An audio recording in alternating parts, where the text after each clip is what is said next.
今日沙田嘅草泥賽事呢已經跑完啦。每次嘅賽事呢都會提供4場嘅連贏過關俾揸 fit 輪馬群組嘅。今季呢開鑼到而家呢嗰個成績呢係差強人意，運氣呢非常之不濟。就算之前呢選到冷門嘅連贏呢，但係可惜呢又起唔到馬。所以呢由開鑼到而家呢都係負數嘅。就算呢之前呢選中咗冷門嘅連贏呢，但係呢都係起唔到馬。運氣呢真係非常之差。講返今日提供4場嘅連贏過關呢，喺初選範圍裏邊呢中晒連贏位嘅，而且呢嗰個派彩呢都相當不俗嘅。但係可惜呢，我又選錯膽。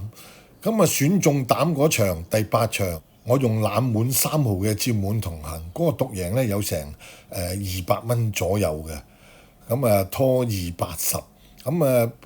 最後呢個終點呢應該係230或者係23嘅。但係可惜呢，呢場馬呢又取消咗。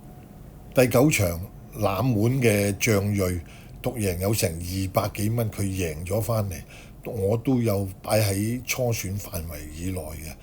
但係喺呢場馬呢，我又選錯咗膽，所以呢，今日嘅運氣呢真係差到冇朋友。跑咗20次。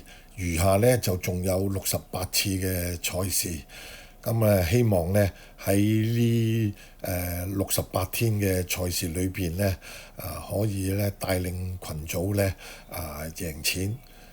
如果各位朋友呢有興趣想加入揸 fit 輪馬群組嘅呢，可以用65468512WhatsApp 俾我。揸 fit 輪馬個宗旨呢都係小注怡情，刀仔鋸大樹，細細注玩下嘅啫。祝大家好運，拜拜。